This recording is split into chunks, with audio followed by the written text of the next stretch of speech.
Hi, I'm Scott Greenberg, author of Stop the Shift Show, Turn Your Struggling Hourly Workers into a Top Performing Team.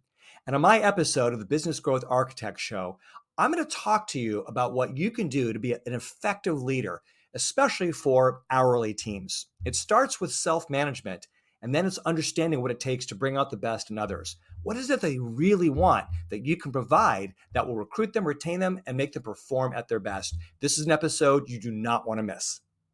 And hello, fabulous person. Beate Gillette here. I am the host of the Business Growth Architect Show, and I want to welcome you to today's episode where we discuss how to navigate strategy and spirituality to achieve time and financial freedom. Truly successful people have learned how to master both, a clear intention and a strategy to execute that in a spiritual practice that will help them to stay in alignment and on purpose. Please enjoy the show and listen to what our guest today has to say about this very topic.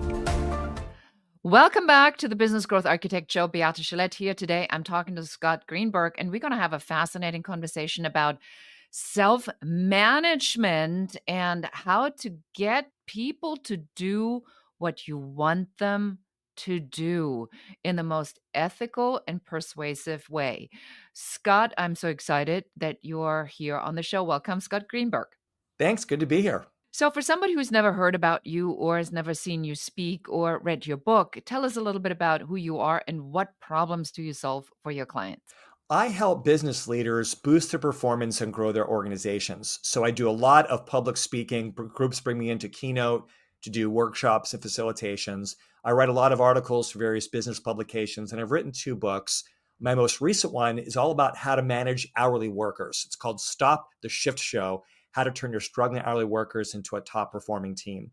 So I generate content and I give people tools to become better leaders and to have more positive influence on the teams that they lead. One of the things that fascinates me about the work that you do is that you make a very clear distinction in your strategic approach to leadership. Will you explain what the difference in leadership is between getting someone's buy-in and having somebody be, I guess, on board? Sure. So if I am your leader, whether I am, your boss, your coach, your teacher, your parent, I'm trying to have influence on your behavior, but also on how you think. If I can influence what you think, if I can influence how you feel, well, then I can influence the action that you take. And hopefully, like you said, I will do this in an ethical way to help you live a better life, to help you do better work.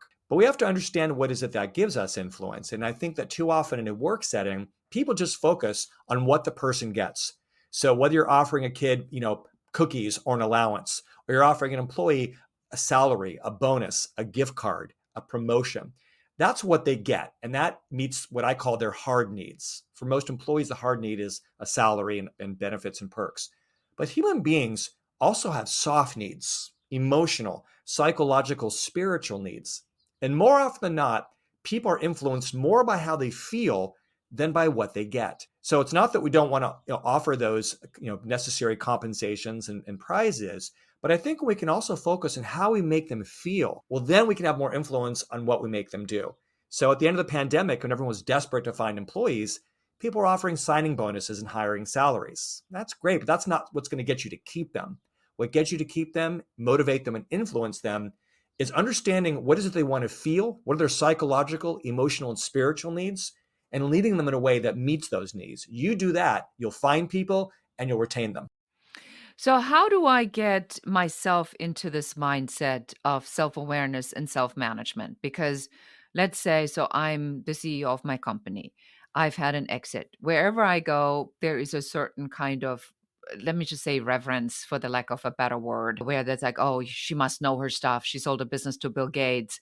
And it's very easy to take these traits on and say, yeah, I really know my stuff. So how do I take myself as a leader out of this perception of my self-grandeur, if I put it this way, and how do I put myself in the minds of understanding what other people's needs are when I'm so used to that everything I say is being followed? Well, first of all, asking the question in the first place, you're halfway there, because that implies the need for self-awareness. And the problem is when you are the CEO, when you are the boss, when you're the business owner, you're not getting the same level of feedback and encouragement and constructive criticism as, say, an employee or someone who's working for an organization. And what I found is truly the best leaders, over the people who can lead and influence over a long period of time and build great organizations, are obsessed with also building themselves, of constantly getting better. So they are always looking in the mirror, asking, how can I get even better? Even if I'm the best, how can I get even better? So they're constantly reading. They work with coaches and consultants. They solicit feedback. And the courageous ones are even willing to talk to their direct reports, their employees, and conduct surveys, sometimes blind surveys, to get feedback from those they're leading to find out what those people think, to solicit ideas for how they can get better. And that requires putting your ego aside. It requires a bit of humility. And not everyone is willing to do that. But I think ego is the enemy of service. And if you want to be a servant leader and serve your organization and ultimately grow, you need to have that self-awareness to understand that you have biases, that what was true for you yesterday may not be true today in a changing climate, in a changing work environment. So we need that humility. So even if we were the best, so we can continue to be the best and get even better. For our listeners that may never have heard the term of servant leader, or may have heard it, but haven't really heard a good description of that, would you mind just spending a couple minutes on it and explaining what is a servant leader? Sure. The traditional two-dimensional view of a leader is the person who is on top of the pyramid, and there's various levels that each one reports to the level above them, and everyone serves at the pleasure of that person on top. The servant leader flips that upside down, and they say, my function in this organization is to be of service to everyone else, not subservient, but my job is to provide the support, the guidance, the information, and the tools to those I lead so that they can provide it all the way up to the frontline employees. So it means putting the ego aside and saying, my role is to bring out the best in my team. So I owned for more than 10 years 2 retail businesses, and I was always concerned about being the boss who shows up and everyone gets nervous about what they think or about what I think. I wanted them to feel when I walked in the door, oh, good, Scott is here because we need this help, because we have this problem and we need that kind of thing. I wanted them to see me as a resource who's there getting their back instead of an authority who's getting on their back. And leading that way was really great for building loyalty, that sort of thing. So a servant leader is one who sees their role as to work in service of everyone else within the organization to set them up for success. I think it's such a powerful way to look at the reversal of the hierarchy in a company. So if how do I know? How do I know if I'm a servant leader or not? Because I may think I'm a servant leader. I know a lot of people think that they're servant leaders and they're really not. Is there an exercise or a mindset or a question that I can ask myself that is almost like a litmus test so I can find out where am I really at? And I don't know if it is. It's a completely off the cuff question, but I thought you're the right guy to ask. Yeah, there is a question, but I'm not sure that's just answering that question is enough. So the one question you could ask is, what is driving me today? For the thing I'm about to say, the action I'm about to take, am I doing it because it's in service of the person who I'm talking to, in service of the organization? Or am I trying to feed my ego? Am I making it about me? Who's in service at who's being served by my input into this moment? So it's understanding what your drivers are, okay? And so the idea is, what do I care about most? The action I'm taking, the thing that I'm saying, what will its effect be on those around me? If it's going to build them up and make them stronger and more capable of doing their job, well, then it's servant leadership. If it's about just getting them to fall in line to get them to do what you want, but it's not building them up, then I think it's an issue. But a much better way to know if you're really a servant leader is to ask those you're leading. And that takes, again, it takes courage. Whether you're having one-on-ones with them, whether you're conducting surveys, again, especially blind surveys, where they're really comfortable being able to share what they want to share without fear of repercussions from you. You can get a lot of data that way, but it takes some pretty thick skin. But if you're really the leader, you should be willing to do that. If you're willing to give feedback, you should be willing to take feedback if you really want to be great at what you are. And I don't care how good a leader you were yesterday. You can look in the rearview mirror at your awards and your money and your accomplishments, and I don't care about that at all. All that matters is what we see through the windshield, right? And the world, the environment is constantly changing.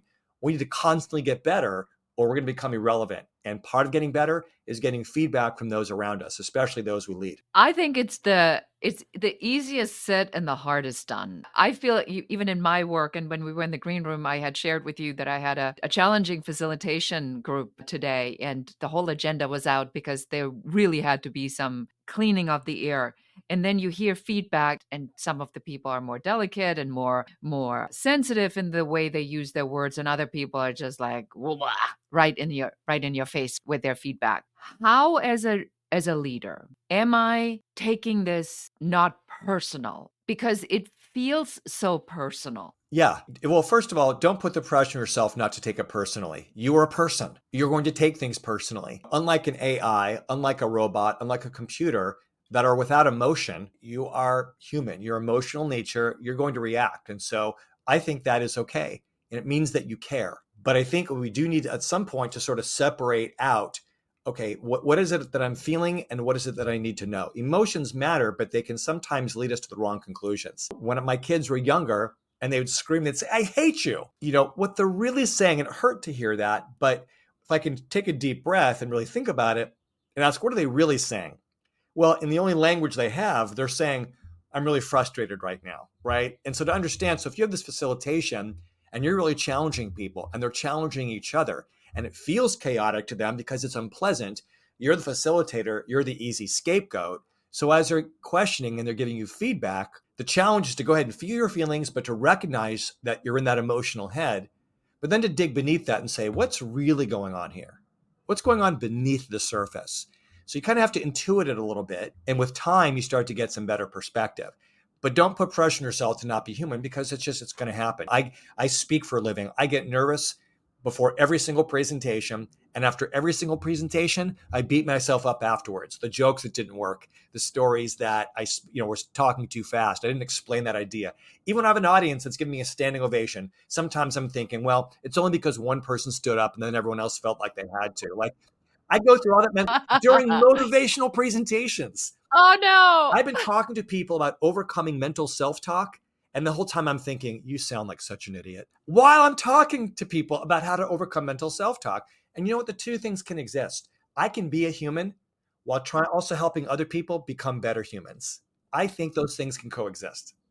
I love this so much because I think that we have this perpetual, I call it in my book, I call it the superhuman paradox. We have this idea of this perfection, and then because it's not, we can't achieve it, we are in this perpetual paradox of wanting this and not being able to do it, but then doing everything that we can to do it. It's just crazy making. I love this idea of the vulnerability, and we will be talking about the vulnerability in a minute, of allowing yourself to say, I am giving myself permission to feel what I'm feeling. I'm giving myself permission to understand what my subconscious mind, my programming, my old story does when it pops up every single time. You know, the critical mom, the critical parent, the grandmother, the teacher, whatever that is. But I bring myself back. So before we go to the vulnerability, how do you bring yourself back? What do you do, Scott, when you are in this moment and your subconscious mind is volunteering all the thoughts you do not need at that moment, but they're coming in anyway? And here you are with the purpose of giving this motivational speech. How do you keep it under control? Do you ignore it? Have you done meditation? Like, what's the secret here? Ice cream. Best answer ever. Are you serious? Ice cream? You know, I gave a TEDx talk a while back, and one of my quotes, and I really mean it, is, some days we need Tony Robbins, most days we need Baskin Robbins. Like just Oh my God, it's so good. something a little sweet, a little self-indulgent to get us through, to bide some time to get us through the moment, so then we can calm down, so we can disengage our amygdala, which is the fight or flight response of the brain, and re-engage our prefrontal cortex, which is about logic and reason and problem solving. So whatever's soothing, I think that is great until we can get to the front part of the brain, the prefrontal cortex. And what I'll often do is I write down every thought that I'm having. The audience hated me. You messed up that joke. You're never going to work again. Whatever those thoughts are. Sometimes that alone allows me to look at them more objectively. In my head, it's hard. On paper, or if I'm talking to my wife, I can hear the silliness of it. You're halfway there. But then for each one, I ask myself, is this conclusion based on fact? Do I have data to back it up? Like, would anybody with the same information, would they have to draw the same conclusion? The answer is yes, it's a fact. Okay, I have to deal with it. But if it's just a feeling and I can't say it with absolute certainty, well, then I look at the facts and try to draw a conclusion, try to overcome my own subjectivity. Like, do I really know that audience hated me? Do I really know? Like, and usually that, that's not the case. And by the way, I don't want you to be thinking that I'm constantly bombing.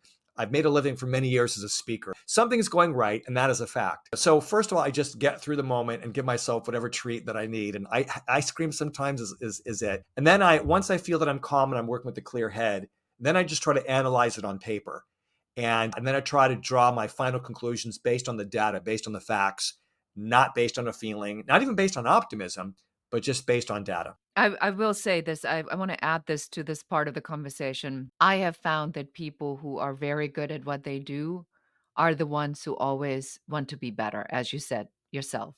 So, this looking at what you've said or how you said it or how you delivered it, did they laugh at the right time or this time they didn't laugh at all? That is part of somebody who is in my world a consummate professional. I remember when I was hired by an ad agency and I was in Texas and I was in New York and I want to say Colorado. And I gave the same talk 3 times. On one, there was awkward silence. On one, I had a standing ovation. So it is also about where your audience is in that moment, which literally has absolutely nothing to do and which we have no influence over. We can just use our intuition, our skill set that we have as professionals to guide them to different places. But I think that the more powerful or the better you are at something, the more you look at what you've done because you're always on this quest to make things better. And with that, we're going to take a quick break and then we'll talk about how to be vulnerable. So, Scott, you shared some very personal, private moments, and you've been actually very vulnerable. You shared that the answer to many self doubt questions is ice cream. And so, for all of you listening, you heard it on the show first. Talk to me about what role vulnerability plays in your work with leaders and team building. Well, it's really important. Of course, Brene Brown and people like that have been discussing these things quite well for a while. I mentioned before that ego really messes us up because there's an inherent dishonesty in it, whereas vulnerability is complete honesty. And so for me, vulnerability is the absence of ego and the absence of trying to be strong, of trying to be perfect. It's about letting all that go and saying, you know what? This is me. Ta-da! For better or for worse, this is who I am. And I might be the worst in the room, but that's how I am. Ta-da! And just to be willing to go there and to open that up and to show people the ugliness. And usually that's what people find most beautiful because it gives them permission to be vulnerable. This is where we start to have meaningful conversations. This is where we start to really get to the root of problems. And this is where we find opportunity. Compared to being in a room where everyone's dressed up and looking great and on their best behavior and pretending like everything is wonderful, it's dishonest, it's not helpful, no one enjoys it, and it prevents us from connecting. When I first started, I'd had a bout with cancer and I overcame that. And so I use that as a metaphor. And we all have our cancer, so it matters is how you react. And I would talk about my victories with cancer and how strong I was, even at my worst times. And I'd get a polite round of applause. But when I started telling the truth, that I was scared and that I was nervous, that I didn't know if I could beat it, that I compared myself to the people, and I still do to this day, that's when people really started nodding their heads and coming up to me afterwards and wanting to talk more. Because by me admitting to my humanity, my vulnerability, it made others okay to be human and imperfect and vulnerable. And that created connection. And that connection is what we want more than anything. That's what builds teams. That's what creates influence. So we need to be willing to stop trying to look perfect and willing to just be honest, for better or for worse, but just be ourselves because it'll give other people permission to be themselves. And that's where we build human connection. How did you figure this out? I think that a lot of our listeners are doing this because they have to portray this persona, especially in the age of social media. I mean, this has been discussed 10,000 times. It's like, how do I show up? How do I look? Making this look good, fake it till you make it. How do I figure out how to measure my vulnerability in there? Because if I walk around and I said, well, I'm really not making any money, things are really not good. Now I'm vulnerable and honest as to what my perception is of where I am right now. But it's not, I don't think that's a vulnerability you're talking about, is it? No, vulnerability, I think, is you're willing to show your full humanity. Look, I'm willing to be vulnerable and talk about my fears and my mistakes, but that doesn't mean I also don't have talents and strengths and things that are wonderful. It just means I'm willing to kind of show the whole picture. But I think it's when people are pretending to just be great, that's when they get into problems. And social media is funny because we know that everyone's telling their best stories, and we know that that's not real, right? How perfect the vacation was, how great their kids are doing, everything's going well. We know it's not true, but sometimes there are people who are just vulnerable and they're really putting it all out there on social media. And it's kind of cringy. It's kind of weird. I'm not a big fan of social media for that reason. I think that there's a balance that needs to be there. And so I think it depends on the setting. Obviously, we're all doing our marketing and we're doing our branding. When people see me and my social media, my marketing, I want them to see a person who is a thought leader and who can help them solve their problems and achieve their goals. So most of what I'm going to put out there is something that's positive and strong, but I'm not going to be over the top. And one-on-one, I'm going to try to be human. And certainly on stage, I will try to give people the best ideas to help them. But I'm also willing to talk a little bit about my problems and my concerns and my fears to the extent that it helps them. So I'm not there talking about those things because I need to like have my therapy on stage. I share my vulnerability to build connection, to make the audience feel okay being vulnerable, and then say what I've learned as a result of that. And here's how we can all move forward. So I think there's a balance that we have to go for. And it's really about authenticity more than anything. Yeah, you don't always want to carry your inside on the outside. I have had this in my personal life, as I've shared on the show a couple times now, done my ayahuasca journey, and I had to remember a lot of the trauma in my childhood that I really didn't want to remember. But I knew I needed to. And so it is a deliberate action to say, am I ready to share certain things? And then if I'm ready to be vulnerable about certain things, what is my point of sharing this with my audience? Go That is ahead. key. And I think a lot of times people, their vulnerability, it's about self-indulgence. Again, it's about, and as I said before, you always ask what drives you, right? If it's driving because it's about you and you want to be self-indulgent, that's not helpful.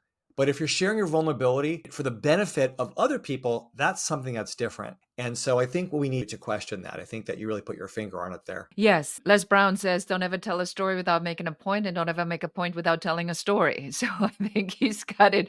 He's got it dialed in. I do believe that vulnerability or sharing certain things about yourself that is very relatable to other people. I mean, who doesn't have trauma in their life? Who doesn't have a parent, a teacher, or somebody who said something really mean? We had a training the other day, and it came up with one of my clients who said, well, the reason I don't like going on the phone and selling is because when I was 6 years old, this kid in kindergarten told me I was annoying.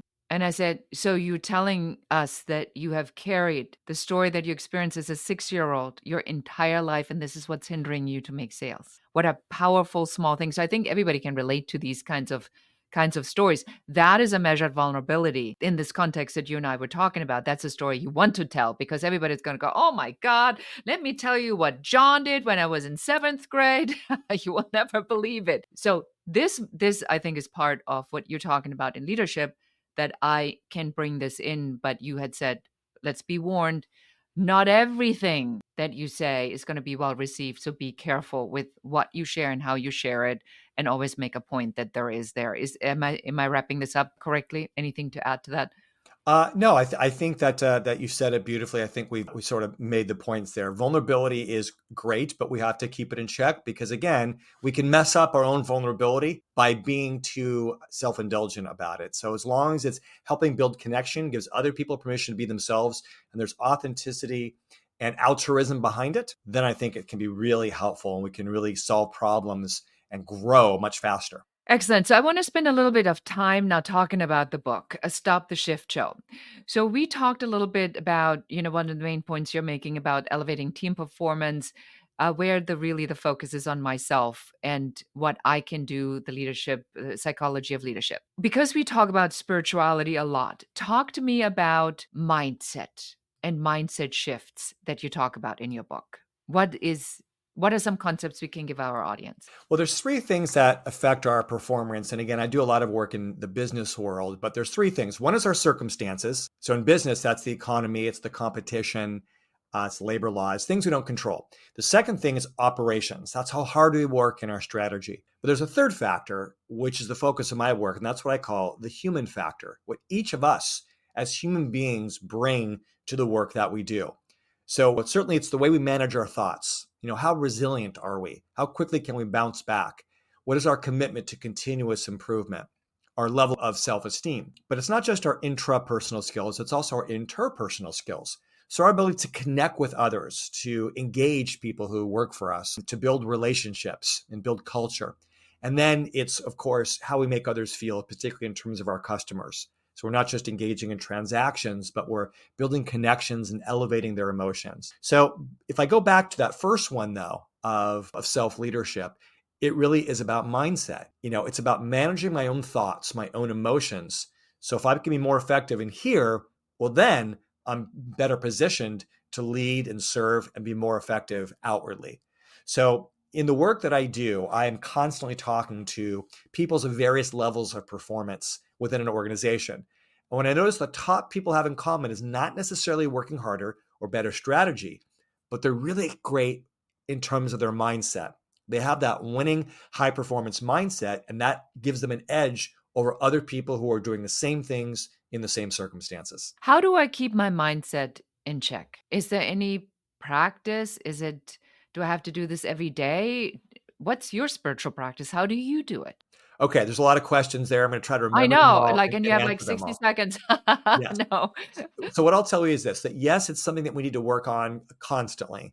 And so it gets back to what I was saying before. It's that self-awareness, asking what mood am I in today? What are the thoughts that I have today? And these emotions, these thoughts, are they helping me or are they holding me back? So it begins by us reflecting, whether we journal or we talk with someone else, that we're aware of what's going on here.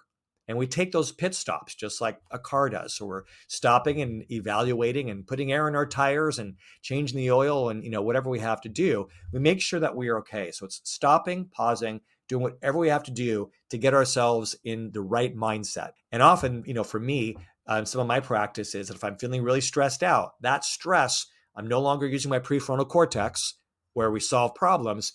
It's the amygdala, it's the middle brain, which is great for survival, but it's not great for getting through the day. So I have to disengage that. So I do that by journaling, by going through a long walk, by taking time, and yes, even having ice cream. So it's about getting myself in that right kind of state. And so constantly asking what's going to do that.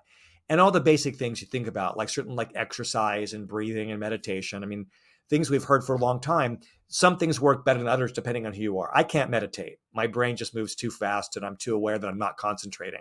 But going for walks and exercising, that is really good for me. Or, grabbing my guitar and strumming for a bit. It just snaps me out of the mode that I'm in when I don't, when it's a mode that isn't useful for me.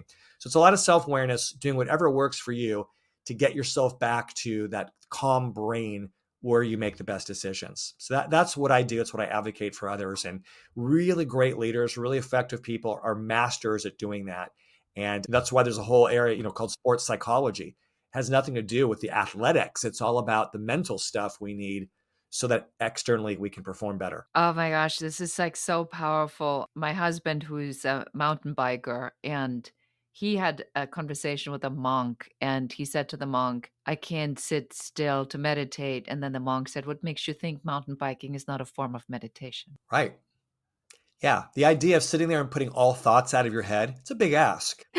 I know for me, when I do something where I am in a state of flow, right, which is where you're absolutely 100% present and focused and time is passing without you even without even being aware of it, that's a form of meditation. It's where you're able to be in control of your thoughts and close out the rest of the world. And that's what some people are able to do just by focusing on their breathing. My breathing isn't interesting enough for me to do that. But sometimes if I'm playing power chords on my guitar, or I'm outside and I'm walking in nature, things go on inside my brain that wouldn't happen otherwise.